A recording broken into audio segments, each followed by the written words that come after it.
પાલનપુરમાં નાવ startup નામની scheme બનાવી ઠગાઈ કરનાર બે શખ્સોમાંથી એકને ઝડપી લેવામાં આવ્યો છે। સ્કીમ ચલાવનાર બે મુખ્ય શખ્સમાંથી નિરંજન શ્રીમાળીને ઝડપી લેવામાં આવ્યો છે, જેની પૂછપરછમાં કેટલાક ખુલાસા થયા છે। આ શખ્સોએ સ્કીમ 2023માં શરૂ કરી હતી।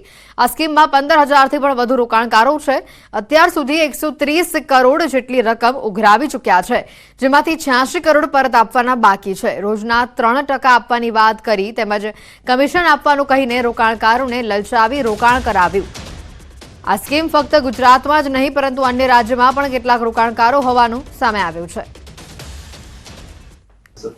इसमें देखिए क्योंकि अभी ये लेट नाइट ही हमने इसको अरेस्ट किया, तो अभी बहुत प्राइमरी स्टेज है, तो इसमें बहुत ज़्यादा पूछपरछ अभी नहीं हुई है। तो रिमांड की प्रोसेस हम जो है वो करेंगे, तो उसका मेनली ग्राउंड यही रहेगा कि इसने वो जो पैसा जो लिया है वो कितने लोगों से लिया है, क्या उसका इसने दस्तावेज तैयार किए थे, उसके बाद कहाँ उसने जो है प्रॉपर्टी ली है, क्रिप्टो में लगाया है कि कहाँ लगाया, तो वो सारी चीज़ें जो हैं अभी तपास में आगे आएंगी। ખ્યાતિ હોસ્પિટલ કાંડમાં વધુ એક દર્દીનું મોત થયું હોવાના સમાચાર સામે આવ્યા છે। એન્જિયોગ્રાફી કરાવ્યા બાદ મહેસાણાના દર્દીનું મોત થયું છે।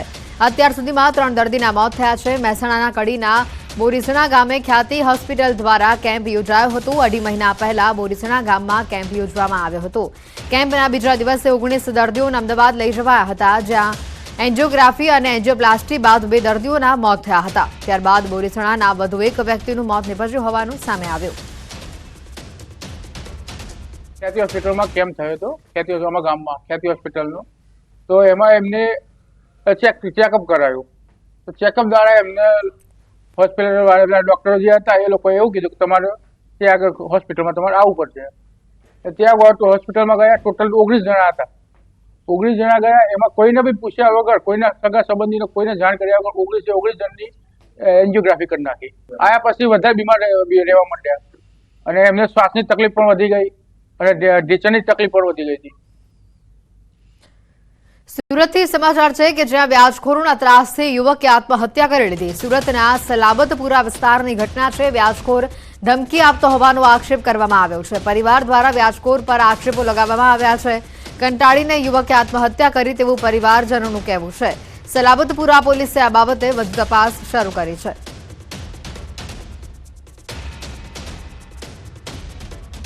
રાજકોટના જેતપુરમાં બળદેવધાર વિસ્તારમાં રહેતા પતિએ કરી પત્નીની હત્યા। પતિ પત્ની વચ્ચે કોઈ બાબતે ઝઘડો થતા માથાના ભાગે લાકડું મારી પતિએ પત્નીને મોતને ઘાટ ઉતારી દીધી।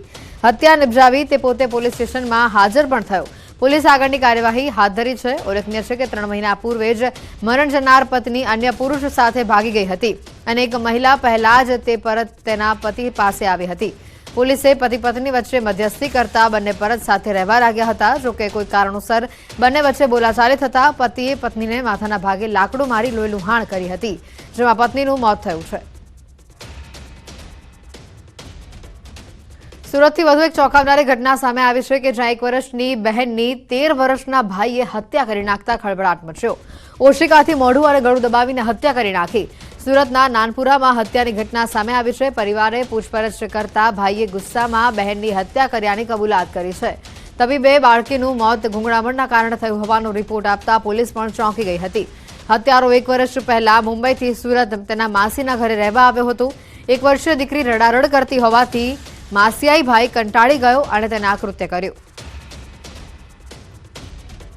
तो वो उसकी मासी का बेटा जो है 13 साल का है, वो घर पे था और बच्ची बहुत रो रही थी।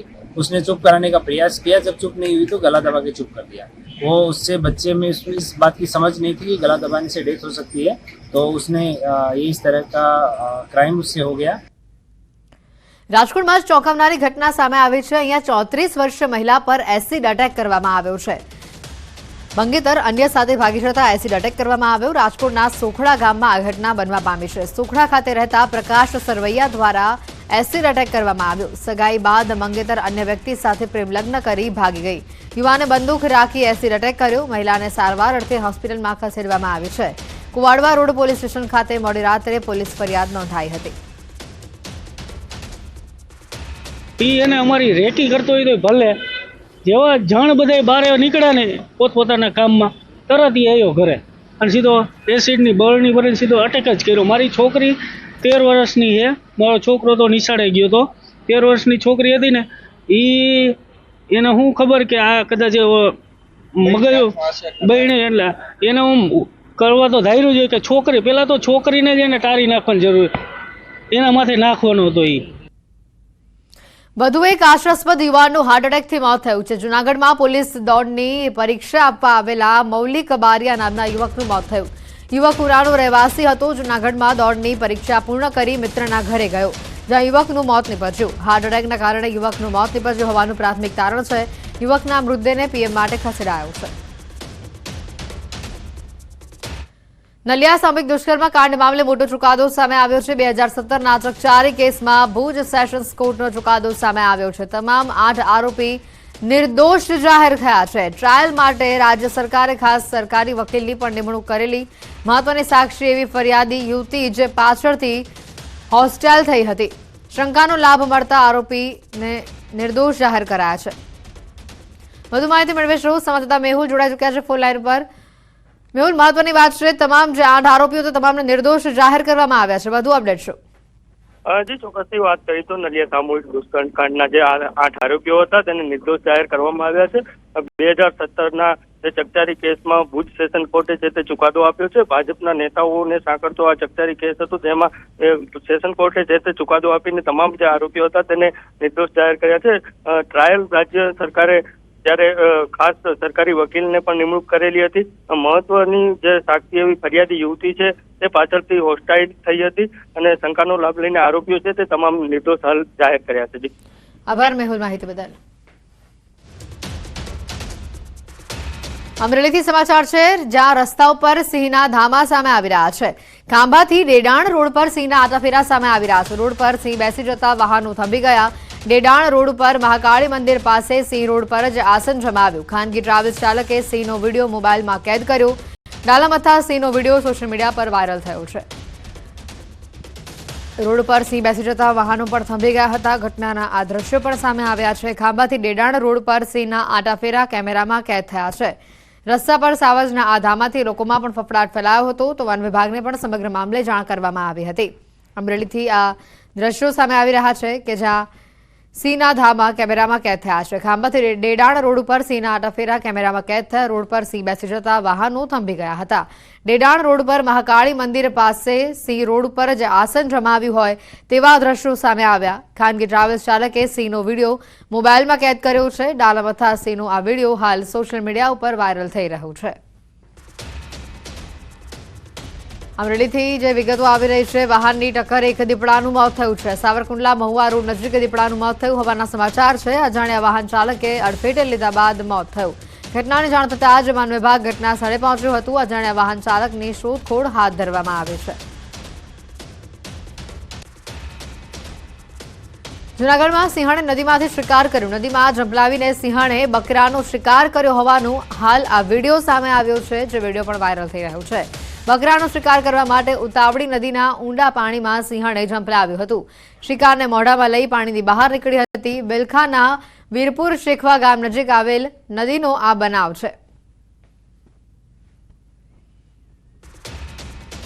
તો આ તરફ ડાંગ વાંસદા વઘઈ રોડ ઉપર પણ દીપડાના આટાફેરા જોવા મળી રહ્યા છે. રસ્તા પર ખૂંખાર દીપડાની લટાર સામે આવી છે. વઘઈ નેશનલ પાર્ક પાસે હાઈવે પર મોડી રાત્રે દીપડો દેખાતા વાહન ચાલકોમાં ભયનો માહોલ ફેલાયો હતો. દીપડો દેખાતા વાહન ચાલકો પોતાના કેમેરામાં આ વિડીયોને કેદ કર્યા. સોશિયલ મીડિયા પર દીપડાનો આ વિડીયો હાલ વાયરલ થઈ રહ્યો છે.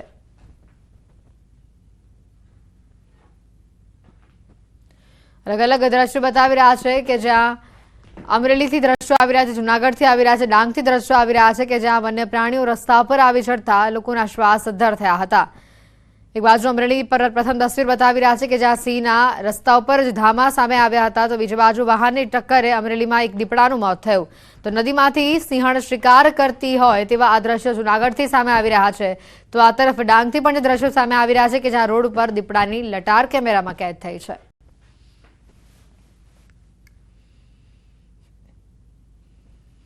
પાવાગઢ ખાતે રાજ્યકક્ષાની 5મી આરોહણ અવરોહણ સ્પર્ધા ગુજરાત રાજ્ય રમતગમત યુવા અને સાંસ્કૃતિક વિભાગ દ્વારા યોજવામાં આવી.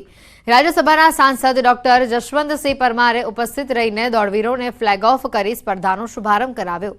આ સ્પર્ધામાં યુવક અને યુવતીઓ મળી 264 સ્પર્ધકોએ ભાગ લીધો. યુવકોમાં વડોદરાના લલિત નિષાદે 25 મિનિટ અને 11 સેકન્ડમાં દોડીને પ્રથમ ક્રમાંક મેળવ્યો અને પોતાનો જ ગત વર્ષનો રેકોર્ડ તોડ્યો. જ્યારે યુવતીઓમાં સાબરકાંઠાની ખુશ્બુ બોદર ગત વર્ષે ત્રીજા ક્રમાંકે આવી હતી, જેણે આ વર્ષે પ્રથમ ક્રમાંક મેળવ્યો છે. પ્રથમ ક્રમાંક મેળવનાર બંને સ્પર્ધકોએ છેલ્લા 1 મહિનાથી પ્રેક્ટિસ કરી દરરોજ 3 વાર પ્રયાસો કર્યા બાદ સફળતા હાંસલ કરી છે અને આગામી 2 ફેબ્રુઆરીએ ગિરનાર ખાતે યોજાનારી નેશનલ આરોહણ અવરોહણ સ્પર્ધામાં પ્રથમ ક્રમાંક મેળવવાનો આશાવાદ તેઓ વ્યક્ત કરી રહ્યા છે. મહાકાળી માતાના ચરણોમાં પાવાગઢ ખાતે પાવાગઢ આરોહણ અને અવરોહણની જે સ્પર્ધા યોજવામાં આવે છે તે અંતર્ગત આજે 5મી વખતની જે સ્પર્ધા છે તેનું આયોજન કરવામાં આવેલ છે અને મોટી સંખ્યાની અંદર યુવાનોએ આજે તેમાં પાર્ટિસિપેટ કર્યું છે. ભાઈઓ અને બહેનો ટોટલ રજિસ્ટ્રેશન 314 ખેલાડીઓએ કર્યું હતું, જેમાં પાર્ટિસિપેશનના ભાગરૂપે ભાઈઓ બહેનો થઈ અને કુલ ટોટલ 264 ખેલાડીઓએ અહીંયા ભાગ લીધો હતો. જેમાં આ સ્પર્ધાઓ ગુજરાત રાજ્યમાં અલગ અલગ જિલ્લાઓમાં થતી હોય છે, જેમાં પાવાગઢ, ચોટીલા, રાજકોટ, વલસાડ, ઈડર અને ગિરનાર ખાતે સ્ટેટનું આયોજન થતું હોય છે. આ સ્પર્ધામાં ભાગ લીધો અને પહેલો વિજેતો થયો અને ગયા વર્ષે બી ભાગ લીધો તો પહેલો વિજેતો થયો. હવે 2 તારીખે નેશનલ છે ગિરનારમાં, એની તૈયારી કરીએ. પાવાગઢ પર્વતારોહણ આરોહણ અવરોહણ હું છેલ્લા 1 મહિનાથી પ્રેક્ટિસ કરતા હતા. તો આજે મારે ગયા વર્ષે મારો 3rd નંબર હતો, આ વર્ષે મારો 1st નંબર છે. થોડી પ્રેક્ટિસ સારી હતી, એનાથી હું 1st નંબર પર આવીશ. નેશનલ માટે તૈયારી કરશું, તૈયારી તો છે પણ થોડી એનાથી વધુ કરીશ. રાજકોટ પોલીસની કડક કામગીરી સામે આવી છે. અવાજનું પ્રદૂષણ ફેલાવનારા બુલેટના સાયલેન્સરને લઈને કામગીરી હાથ ધરવામાં આવી. મોડિફાઈડ સાયલેન્સરો સામે ટ્રાફિક પોલીસની ઝુંબેશ સામે આવી રહી છે. 497 બુલેટ ડિટેઇન કરવામાં આવ્યા. બુલેટના 350 સાયલેન્સરો ઉપર રોડ રોલર ફેરવી દેવામાં આવશે. 497 ડિટેઇન કરેલા બુલેટમાંથી 197 બુલેટ ચાલકોએ પોલીસનો સંપર્ક પણ કર્યો નથી. ગાંધીનગર મહાનગરપાલિકાનું વર્ષ 2025-26નું 14મું અંદાજપત્ર રજૂ કરવામાં આવ્યું. કુલ 1744 કરોડનું બજેટ રજૂ કરવામાં આવ્યું. ગત વર્ષે 1260 કરોડનું બજેટ હતું, તો આ વખતે બજેટમાં 38% વધારો કરવામાં આવ્યો છે. રેવન્યુ આવકમાં 17% વધારો થશે. આંકડા પર નજર કરીએ તો બજેટમાં 44 કરોડ શિક્ષણ માટે, 44 કરોડ આરોગ્ય માટે, તો સફાઈ માટે 130 કરોડ અને અન્યમાં 216 કરોડ ફાળવવામાં આવ્યા છે. ગાંધીનગર મનપા કમિશનરે બજેટની સાથે સાથે ફ્લાવર શો તેમજ મેરેથોનના આયોજન અંગે પણ જણાવ્યું છે. આવનારા સમયમાં ગાંધીનગરમાં થનાર કામગીરી અંગે પણ માહિતી આપવામાં આવી. ગત વર્ષની સરખામણીએ બજેટમાં 38%નો વધારો કરવામાં આવ્યો છે. આ બજેટ જે છે એ સરપ્લસ બજેટ છે, ખાધવાળું બજેટ નથી. ત્રીજી વસ્તુ કે આ બજેટ જે છે એ ગાંધીનગર શહેર, અમદાવાદ અને ગિફ્ટ સિટી એટલે ટ્રાય સિટીના જે લક્ષ્યમાં રાખીને એકબીજાને અનુરૂપ અને ગાંધીનગર શહેરને લક્ષ્યમાં રાખી જે આંતરમાળખાકીય સુવિધાઓ હોય એને સમાવવાનો પ્રયત્ન કરવામાં આવ્યો છે. સમાચારોમાં હાલ રોકાઈશું એક બ્રેક માટે.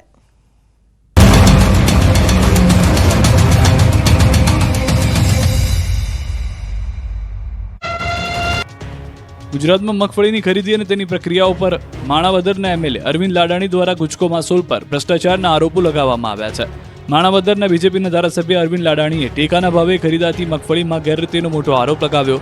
અરવિંદ લાડાણીએ ગુજકો માસોલના ડિરેક્ટરની કામગીરી પર સવાલ ઉઠાવતા હડકંપ મચી ગયો. અરવિંદ લાડાણીએ આક્ષેપ કર્યો કે ડિરેક્ટરના સગાની મંડળીને મોટો લાભ મળી રહ્યો છે, તો જૂનાગઢ જિલ્લામાં મોટા પાયે ભ્રષ્ટાચાર ચાલી રહ્યો છે. આ તરફ હવે સામે આવ્યું છે કે ગુજકો માસોલના અધિકારી નરેન્દ્રસિંહ પરમાર ધારાસભ્ય અરવિંદ લાડાણી સામે બદનક્ષીનો દાવો કરશે. એમએલએ સામે 1 કરોડનો માનહાનિનો દાવો કરાશે. તો ગુજકો માસોલના ચેરમેન દિલીપ સંઘાણીએ પણ એમએલએના આરોપોને ખોટા ઠરાવ્યા. કહ્યું કે ગુજરાતમાં ગુજકો માસોલમાં ભ્રષ્ટાચાર, ગેરરીતિ અથવા અન્ય કોઈ પણ પ્રકારની ખોટી બાબત પરસ્પર લાગુ થઈ નથી. ગુજકો માસોલમાં કોઈ પણ જગ્યાએ ગેરરીતિ થઈ નથી. બીજી તરફ વિવાદ વકરતા એમએલએ લાડાણીએ પલટી મારી. અરવિંદ લાડાણીએ દિલીપ સંઘાણીના નિવેદન બાદ કહ્યું કે મેં કોઈ નાણાકીય આક્ષેપો કર્યા નથી, મેં માત્ર બારદાન નથી તેમ કહ્યું હતું. તો વધુમાં કહ્યું કે ગુજકો માસોલના અધિકારી મારા પર માનહાનિનો દાવો કરી શકે છે, કારણ કે લોકશાહીમાં દાવો કરવાની સૌને છૂટ છે. જિલ્લાથી માંડી અને અમદાવાદ સુધીના તમામ કિનાખોરી રાખી અને જુનાગઢ જિલ્લાની અંદર ભયંકર ભ્રષ્ટાચાર કરે અને કિનાખોરી. આ ગુજકો માસોલના જે અધિકારીઓ છે એમાં સુથાર સાહેબથી માંડી અને નીચે સુધીના તમામ અહીંયા જેનો ગ્રેડર હોય એ પણ એનું ધાર્યું કરે. વર્ગીને કહું છું કે ભાઈ દાવો માંડવો હોય તો લોકશાહીમાં દરેકને છૂટ હોય, પણ મારો આક્ષેપ નરેન્દ્રભાઈ સામે નાણાકીય ભ્રષ્ટાચારનો નથી. અમદાવાદમાં હવે ગૌરક્ષકો પણ સુરક્ષિત નથી. જૂની અદાવતમાં અમદાવાદના લાલ દરવાજા પાસે ગૌરક્ષક પર હુમલો કરવામાં આવ્યો. જાહેર રોડ પર ગૌરક્ષક મનોજ બારિયા પર કસાઈઓએ લાકડીએ હુમલો કરી રોડ પર ગૌરક્ષક મનોજ બારિયા પર હાહાકાર મચાવી દીધો. ટ્રાફિકથી ધમધમતા વિસ્તારમાં કસાઈઓ આવી પહોંચ્યા. ગૌરક્ષકોને પકડીને તેના પર લાકડીઓ વરસાવી હતી. મારામારી કરી અધમુવા કરી દેવાયા. જ્યારે બબાલ શરૂ થતા એક વ્યક્તિ જીવ બચાવવા ભાગી ગયો, જેની પાછળ પણ કેટલાક ગુંડાઓ દોડ્યા. 2 લોકોએ પાછળ પડીને પકડી લીધા. બાદમાં 3 લોકો લાકડીઓ અને લાફાઓથી જીવલેણ હુમલો કર્યો. મારામારી કરી જમીન પર પાડી દીધા. છતાં કસાઈઓ છોડવા તૈયાર ન હતા. ગૌરક્ષકે 2 મહિના અગાઉ અડાલજ પાસે ગૌમાંસમાં કેસ કર્યો હતો. કસાઈ દ્વારા અદાવત રાખીને ગૌરક્ષક પર હુમલો કરાયો. આ વિડીયો વાયરલ થતા પોલીસે 2 આરોપીઓની ધરપકડ કરી. મોહમ્મદ વસીમ કુરેશી, મુબીન ખાનની સકંજામાં આવી ગયા છે. અન્ય ફરાર આરોપીઓની શોધખોળ શરૂ. આ દ્રશ્યો ડાયરાના છે, જ્યાં લોક સાહિત્યકાર દેવાયત ખવડ શિવ તાંડવ લલકારી રહ્યા હતા. એ જ સમયે ઘોડનો વરસાદ કરવા માટે રૂપિયા લઈને એટલા લોકો સ્ટેજ પર ચડી ગયા કે વજન વધી ગયું, જેના કારણે સ્ટેજ તૂટતા લોકોએ સંતુલન ગુમાવ્યું. રાજકોટમાં રઘુવંશી સમાજ દ્વારા વીર દાદા જસરાજજીની જન્મ જયંતિ નિમિત્તે રેસકોર્સ મેદાનમાં ડાયરાનું આયોજન કરાયું હતું. રાત્રિના સમયે જ્યારે અંતમાં દેવાયત ખવડે શિવ તાંડવ ગાવાની શરૂઆત કરતાની સાથે જ લોકો મોજમાં આવી ગયા. લોકોએ દેવાયત ખવડ પર રૂપિયાનો જબરો વરસાદ કર્યો. ઘોર કરવા માટે મોટી સંખ્યામાં લોકો સ્ટેજ પર પહોંચતા સ્ટેજનો એક તરફનો ભાગ નીચે બેસી ગયો અને તુરંત શિવ તાંડવ અટકાવી લોકોને નીચે ઉતારી ઘોર કરવા વિનંતી કરવામાં આવી. સાથે જ કહ્યું કે આ રંગીલું રાજકોટ છે યાર, સ્ટેજ તો ભાંગી નાખ્યો. આ રંગીલું રાજકોટ છે યાર.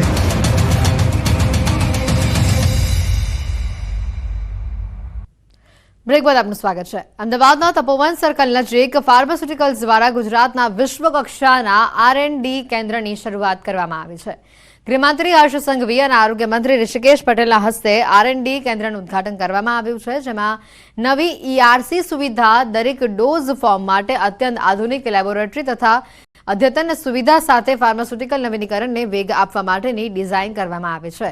આ રિસર્ચ અને ડેવલપમેન્ટ કેન્દ્રમાં pharmaceutical science, bio engineering, analytical chemistry, pharmacovigilance નિષ્ણાંત ડોક્ટરો આ સહિતના 350થી વધારે ઉચ્ચ કુશળતા ધરાવતા પ્રોફેશન ટીમ નવીન ફોર્મ્યુલેશન વિકસાવવા, દવાની જૈવ ઉપલબ્ધતા વધારવા અને દર્દી કેન્દ્રિત ડિલિવરી સોલ્યુશન વિકસાવવા માટેના સ્થળો મળીને કામ કરશે.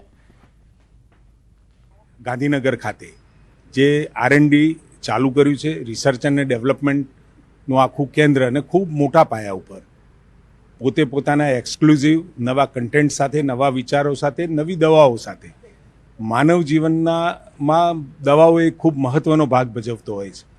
એ દવાઓ સારી, સેફ અને ઝડપથી અસર કરવાવાળી દવાઓનું રિસર્ચ, નવા મોલેક્યુલ્સ અને નવા વિચારો સાથેનું આ R&D સેન્ટર કદાચ એમને સ્થાપેલા R&D સેન્ટરમાં સૌથી મોટું હોય એવું મને લાગી રહ્યું છે. ખાસ કરીને ભુજના ઐતિહાસિક હમીરસર તળાવની વિશેષ જાળવણી હવે થશે. ભુજ સહિત આસપાસના વિસ્તારમાં પાણીની મુશ્કેલીઓનો અંત આવવા જઈ રહ્યું છે. અમદાવાદમાં સેપ્ટ રિસર્ચ એન્ડ ડેવલપમેન્ટ ફાઉન્ડેશનના સેન્ટર ફોર હેરિટેજ કન્ઝર્વેશન દ્વારા પાણીના સ્ત્રોતની જાળવણી અંગે એક ખાસ રિપોર્ટ તૈયાર કરવામાં આવ્યો હતો, જેને વર્લ્ડ મોન્યુમેન્ટ વોચ લિસ્ટને મોકલવામાં આવ્યો. વર્લ્ડ મોન્યુમેન્ટ ફંડ દ્વારા વર્લ્ડ મોન્યુમેન્ટ વોચ લિસ્ટ 2025 જાહેર કરવામાં આવ્યું છે, જેમાં દેશ દુનિયાના 25 સ્થળોને સિલેક્ટ કરવામાં આવ્યા છે. આ 25 સ્થળોમાં સેપ્ટના રિપોર્ટને પણ સિલેક્ટ કરવામાં આવ્યો છે, જેમાં ભુજના તળાવો, કુવાઓ આ સહિતના સ્થળોની જાળવણી કરવામાં આવશે. वर्ल्ड मॉन्यूमेंट्स फंड करके एक ऑर्गेनाइजेशन है. ये ऑर्गेनाइजेशन का एक प्रोग्राम है वर्ल्ड मॉन्यूमेंट्स वॉच. वो बायनियल बेसिस पे, मतलब हर 2 साल एक लिस्ट निकालती है, और वो लिस्ट में जो जो कल्चरल साइट्स है, जो भी हेरिटेज साइट्स है, जिन्हें अर्जेंट अटेंशन की ज़रूरत है, पहले तो सिग्निफिकेंट है और उन्हें अर्जेंट अटेंशन की ज़रूरत है, उन साइट्स को वो स्पॉटलाइट करती है. છેલ્લા 6 વર્ષથી અમદાવાદ ઉદયપુર નેશનલ હાઈવેનું 4 લેનમાંથી 6 લેનમાં રૂપાંતર કરવાની કામગીરી ચાલી રહી છે, જેથી વાહન ચાલકોને પરેશાનીનો સામનો કરવો પડી રહ્યો છે. સાથોસાથ કેટલાક ઓવરબ્રિજનું પણ કામ ચાલી રહ્યું છે, તે પણ ખોરંભે ચડ્યું છે. આ મામલે રજૂઆતો પણ કરાઈ ચૂકી છે, પરંતુ નેશનલ હાઈવે ઓથોરિટીના પેટનું પાણી હલતું નથી. જો કે હાઈવે ઓથોરિટીએ જણાવ્યું છે કે બ્રિજની કામગીરી ટૂંક સમયમાં થઈ જશે, પરંતુ હજી સુધી તે પૂર્ણ થયું નથી. વાહન ચાલકોનું કહેવું છે કે એક તરફ તે લોકો મસમોટો ટેક્સ ચૂકવતા હોય છે અને બીજી બાજુ 6 વર્ષ સુધી હાઈવેની કામગીરી થતી નથી. અહીંયા ફક્ત વાહન ચાલકો જ પરેશાન નથી થઈ રહ્યા, પરંતુ દુકાનદારોને પણ હાલાકી વેઠવી પડી રહી છે.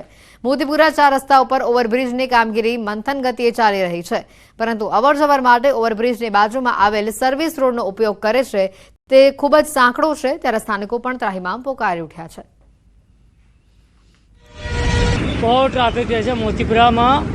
સરકારીથી 2 કલાકથી 1.5 કલાક લાગે છે જતા કરતાં. સામાન લેવા જવું હોય, અમારે ગાડીઓનું કામ કરવું હોય, આગુ પાછું કરવું હોય તો બી 1.5 થી 2 રોંગ સાઈડ જવાનો રસ્તો નથી. બહુ ટ્રાફિક છે. રોડ પોળા કરતા નથી સાઈડોના, એના કારણે બહુ પરેશાની થાય છે અમને. બ્રિજ 6-7 વર્ષથી બ્રિજનું કામ ચાલુ છે. બ્રિજનું કામ હજી સુધી પૂરું કરવામાં આવ્યું નથી અને સમસ્યા એટલી બધી છે, ટ્રાફિક એટલું બધું થાય છે. સવારના 10 વાગે સાંજે 6 વાગે એટલું ટ્રાફિક થાય છે. સમસ્યા એટલી બધી છે અને અમારા ધંધામાં બી બહુ અસર પડશે. ધંધો અમારો 50% થઈ ગયો છે અત્યારે હાલની તારીખમાં. અમદાવાદથી ઉદયપુરને જોડતો નેશનલ હાઈવે કે જ્યાં છેલ્લા 6 વર્ષથી જે આ મોતીપુરા ખાતેનું જે બ્રિજ છે, બ્રિજનું કામ ચાલી રહ્યું છે. અવારનવાર જે અહીંયા ટ્રાફિક જામના દ્રશ્યો સર્જાતા હોય છે. ચોમાસામાં પણ ભારે પાણી ભરાવાને લઈને લોકોને હાલાકીનો સામનો કરવો પડતો હતો, પરંતુ છેલ્લા 6 વર્ષથી આ જે હાઈવે છે, આ જે પુલ છે, પુલનું કામગીરી પૂર્ણ થઈ નથી. અહીંના સ્થાનિકો પણ પરેશાન છે. આસપાસના જે ધંધો રોજગાર કરતા હોય છે તેમને પણ જે ટ્રાફિકના કારણે સમસ્યાનો સામનો કરવો પડતો હોય છે. અનેકવાર સ્થાનિકોને રજૂઆત કરવા છતાં પણ હજી સુધી પુલનું કામ પૂર્ણ થયું નથી. પરંતુ હાલ જે કામગીરી ચાલુ રહી છે કે હજી આશ્વાસન તો આપવામાં આવ્યું છે હોળી સુધીમાં પુલ પૂર્ણ થઈ જશે, પરંતુ નક્કર ક્યારે કામગીરી પૂર્ણ થાય, ક્યારે ફરીથી પુલ શરૂ થાય તેવી હાલ તો લોકો રાહ જોઈ રહ્યા છે. કારણ કે જે વારંવાર ટ્રાફિક જામના દ્રશ્યો સર્જાતા હોય તેના કારણે અકસ્માતની પણ સમસ્યાઓ સર્જાતી હોય છે. આ ઉપરાંત લોકો પણ ટ્રાફિકમાં અટવાતા હોય છે કે જલ્દીમાં જલ્દી આ લોકોને નિરાકરણ બને તેવી હાલ તો લોકો વાહન ચાલકો રાહ જોઈ રહ્યા છે. ઈશાન વર્મા, ન્યૂઝ 18 ગુજરાતી, સાબરકાંઠા. સુરત પોલીસની સરાહનીય કામગીરી સામે આવે છે. ઉધના વિસ્તારમાં રાત્રે 1:30 વાગ્યાના અરસામાં પોલીસ પેટ્રોલિંગ કરી રહી હતી અને તે દરમિયાન મોટરસાયકલ પર સવાર એક મહિલા અચાનક ઢળી પડી. જે અંગે પોલીસે જાણ થતાં ઉધના પોલીસ મથકના પીઆઈ SN દેસાઈ તેમજ અન્ય પોલીસ સ્ટાફે બેભાન મહિલાને તરત જ PCR વાનમાં બેસાડી હોસ્પિટલ સારવાર માટે ખસેડવામાં આવી. પોલીસની સતર્કતાથી મહિલાને તરત જ સારવાર મળી. આમ પોલીસે માનવતા મહેકાવતું કામ કર્યું છે. છોટાઉદેપુરના નસવાડી નજીક કેનાલમાં ડૂબતા દંપતીના મદદે આવી પોલીસે ત્યાંથી પસાર થતા સમયે મદદની ગુહાર લગાવતા દંપતીની બૂમો સાંભળી હતી, જેથી પોલીસે સ્થાનિકોની મદદથી બંનેને હેમખેમ બહાર કાઢ્યા હતા. પોલીસે ગાડીમાં પડેલ બ્લેન્કેટનો ઉપયોગ કરી દંપતીને ભારે જહેમત બાદ સહી સલામત બહાર કાઢ્યા.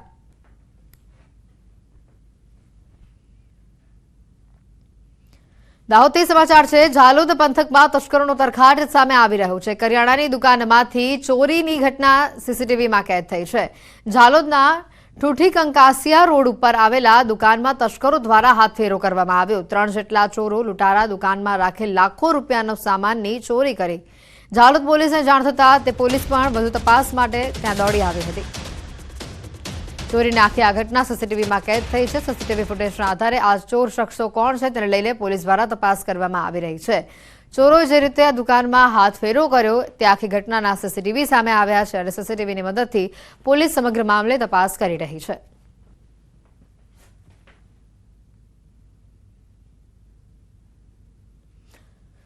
બુલેટિનમાં અત્યારે ફક્ત આટલું.